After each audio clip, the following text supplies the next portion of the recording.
Welcome back. I'm Tonya from Tonya's Witchy Kitchen, and how are you doing today? Another windy day. Like, we've had 2 weeks of wind, and the 2 days that were like 70 and no wind, I was stuck inside. It's just ridiculous. Ridiculous. Yeah. I've been cleaning. I've been rearranging. I've been throwing stuff out. It's always a good start, right? It's spring. I can spring clean. I used to spring clean. I don't spring clean anymore. I just clean. There's no spring in it. Unless it involved a beer maybe, but no, I'm kidding. I always teased you should put on a really fancy dress and drink a glass of wine and then start cleaning. Because wouldn't that be the thing? I mean, yeah. Put on some good music. Well, good music always helps, but there's always somebody around listening to their phone and they don't have headphones. Yeah. Doesn't matter if you buy them either. Blare them. But anyway, so I'm cleaning, right? And condensing and, you know, doing all the things. And grabbed a bag of arrowroot powder. I was going to move it. Oh, it moved all right. Flung it across my storage room. And if you know how much fun it is to get arrowroot powder out of something, just take your cornstarch or cornstarch. It's more like a cornstarch, not baking soda because that's heavier. More like a cornstarch. And just whip it across your kitchen, and that's kind of how it is. Except it fell into my micas, onto my micas, into this box. And I'm just like, oh. So I vacuumed it up and I dumped the micas out, you know, as best as I could. But so then every time I grab one, I'm just like brushing my pants off because I got arrowroot powder on it. It's like, what a pain. Don't you hate it when you're cleaning and something goes wrong, you know, and you just want to sit there and cuss and, you know, or you stub your foot, or my thing is I dump things. I'll stack, and then, you know, you walk by and your butt hits it and then it falls. Yeah, I'm talented at that. And I just want to cuss because it's like, I should know better, but I try not to. But it's just that sometimes it happens, you know. It's totally a thing. Yeah, so I'm almost done. I mean, I got a really good dent in it, and then in my workspace, I still have some cleaning to do, but isn't that how it always goes? You never quite finish. Like, what do you ever finish? Maybe cleaning out the fridge. You know, that one's an easy one to finish, but I mean, like, as far as serious deep cleaning, is that meme on Facebook, you know, where you're halfway through and you're like, I'm done. I'm done. Yeah, no, but I did a good job. I'm really happy with it. I got some more, like I said, some little things to do and tweaks and whatever, but that arrowroot powder, I could have just kicked it. Yeah, I was not happy. And it's probably my own fault because, you know, last time I used it, I probably didn't, you know, get the zip on it very well. So I fixed that problem. I put it into a nice little, you know, one of these containers, you know, put it in one of those. I'm like, I'm not dealing with this crap again. So next time it'll be something else. I'll probably break something. I haven't broken anything up for a while in here, and it's probably, that'll be next.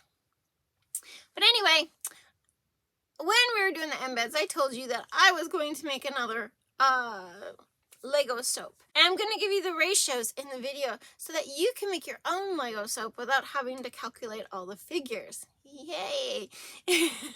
It's not that hard. It really isn't. Anyways, 3 things. Dream big. Be true to you. You are worth it. And let's go check out this video. Okay, into the more proportionately sized Lego soaps.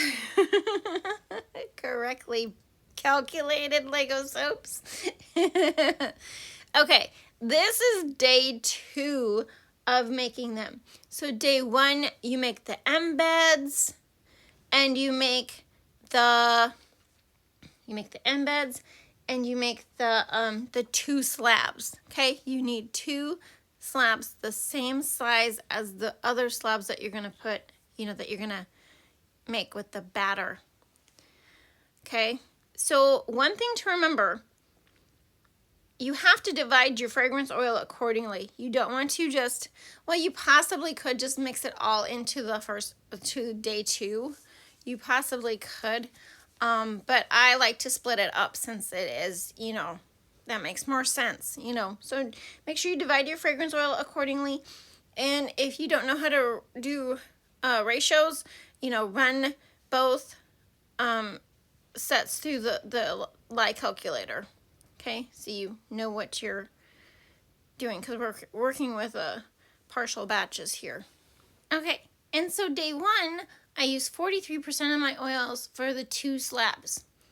And then I cut them into equal parts. I cut them into 3, but I mean, it just depends on what you are doing. But 3, because that gives me, you know, my correct colors. And then day 2 is 57% of the oils. And then you divide that by 3 to get your other 3 colors. So that's what I'm working on here now. These are my 3 other colors. My first 2 colors were, that's a great question. Yellow and green of some sort. That's what I have, yellow. Oh, Love of Sunshine and Kelly Green. And then for my second batch, which I am trying to get it to thicken up. That's why I keep, you know, messing with the immersion blender. It's Blue Klein, or Klein Blue. It's Orange by Brambleberry, and it's Trial by Fire. That's the red. Okay, and you want this to thicken up as much as possible, so it doesn't matter how thick this second part is. You know what I'm saying? It actually doesn't matter if you have a accelerating fragrance oil with this, because, you know, you pour the 2 slabs the first day, and the second day it wouldn't matter, because you're gonna plop it in the mold and push it down with those slabs. Okay, I said I wasn't going to give you the calculation for the bricks and the men.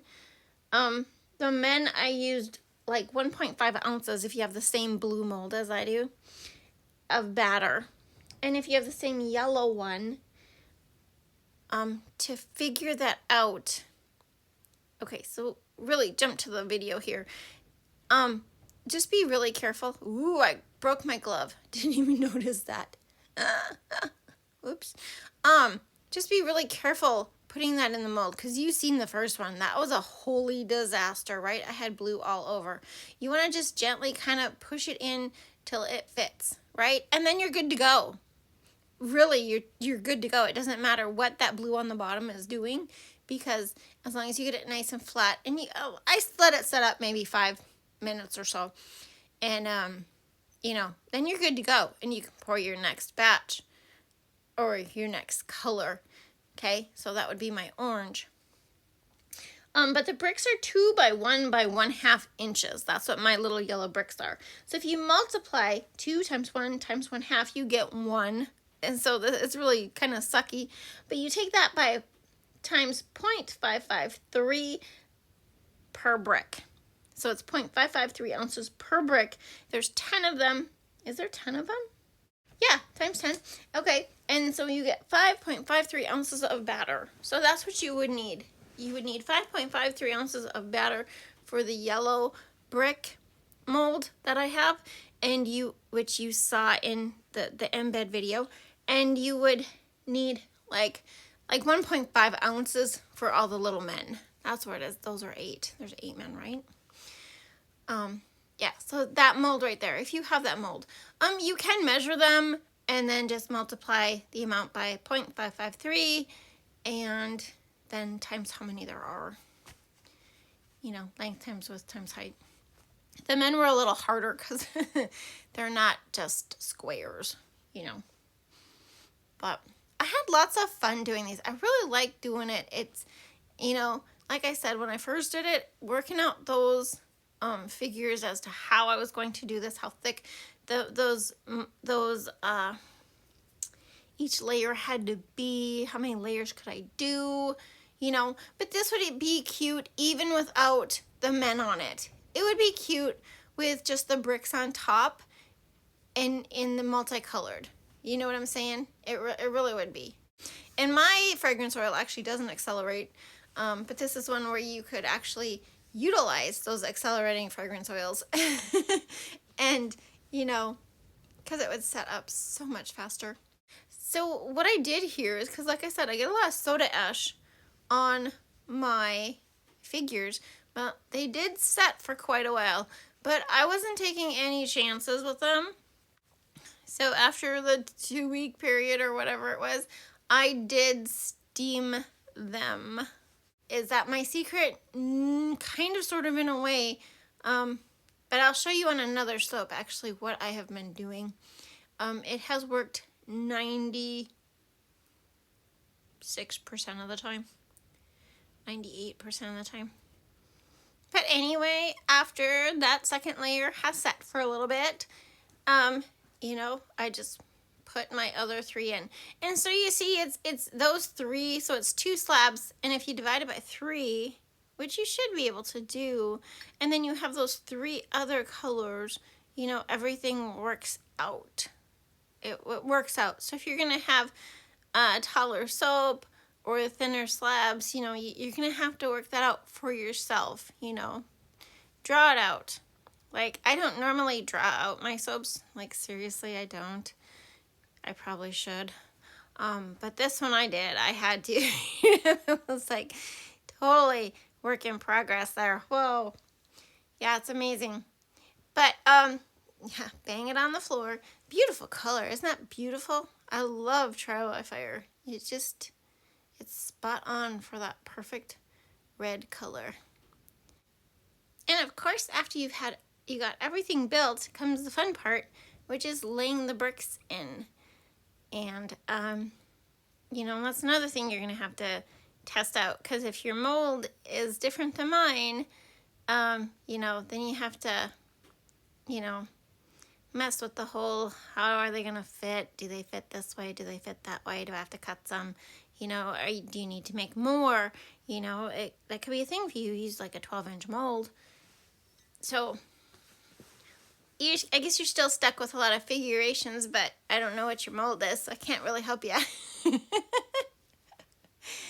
There's lots of purple in this one, but I do like the purple. I like purple in soap. There's nothing wrong with purple. That one little... So I had one pink, which was fun. It was fun that they were different colors. I was thinking, though, like, maybe next time I'll make them black. Or I'll just do the whole top as bricks and no men. That'd be kind of cool, wouldn't it? Cut them out.